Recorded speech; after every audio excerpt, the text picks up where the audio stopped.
CFL versus LED in an umbrella style light kit. I'll get the light meter out and a color chart to do the comparison. That's coming up on ThriftyAV.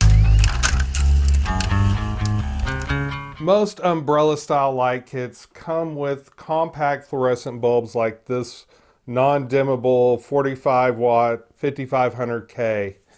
But there's other options these days. I picked up this 30 watt 5000K LED, less wattage. I wonder if it's brighter. So let's turn off the room lights and get some light measurements using these two lamps. I've installed blackout curtains in this room, and right now the only light illuminating this room is this umbrella light, and it's shining directly into my camera, so really that's all you are going to be able to see right now. And over here I have a light meter.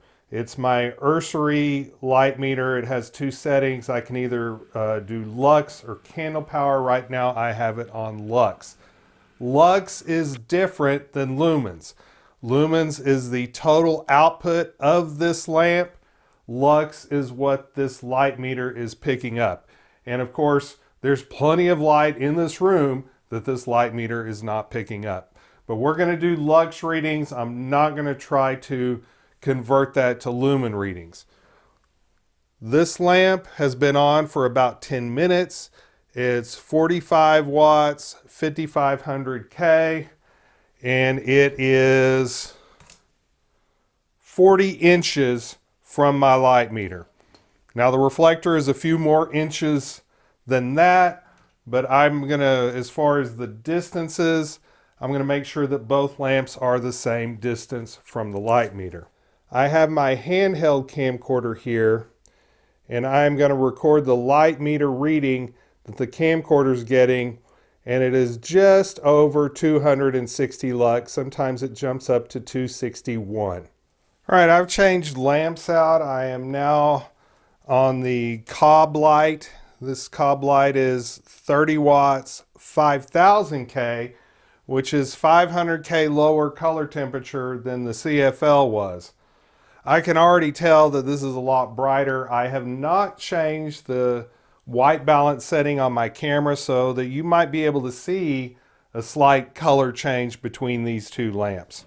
The light meter reading on my URCERI light meter is now 532 lux. So this cob light is putting out more than twice the light at a lower wattage than my CFL did.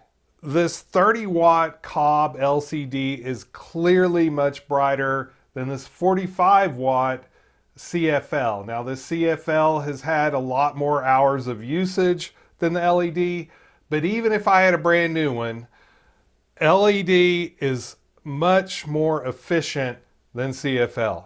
But total light output is not the only important consideration when it comes to studio lights.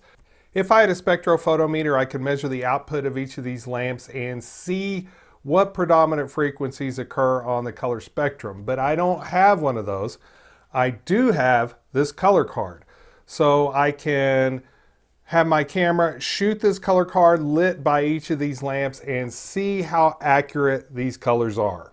My Panasonic HCX20 does have manual white balance, so I can change the color temperature of the white balance.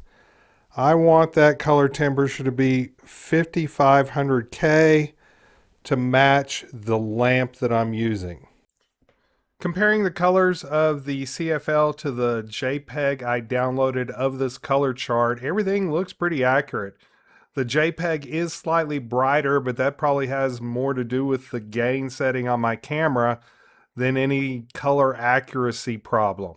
I've switched lamps to the LED cob light, so on my camera I need to drop the color temperature down to 5000K so it matches the cob light, and I need to turn off any additional studio lighting so that the only light that's on is this cob light. Comparing the color card lit by the LED to the JPEG that I downloaded of the color card, everything still looks pretty accurate. I think that looks pretty good, but let's do one last comparison. Here is a comparison of the color card shot by the compact fluorescent on top and the LED on the bottom, and I'm not seeing any major color discrepancies. So both these lamps seem to work. Most video cameras that say they have automatic color temperature really have two presets that they go between. 3000K, which is for tungsten or warm indoor lighting, and 5500K, which is considered daylight. This is a little bit shy of 5500K, but my camera has variable color temperature, so I was able to dial in 5000K exactly. That being said, 5000K is really close to 5500K, so I wouldn't hesitate to use this type of lamp in a mixed lighting environment with other daylight lamps. Now I do have this one that is 3000K, but I don't have any compact fluorescents that are 3000K that I could compare it to. Now I do have incandescent high wattage lamps, and I could compare it to one of those if you'd be interested in seeing a video about that. But that being said, I am going to include these LEDs in my lighting rigs because I like the fact that they're efficient, run cooler, and have good color from what I could tell, at least as good as CFLs, but with more efficiency. So if you enjoyed this video, let the algorithm know about it. And remember, stay thrifty, everyone.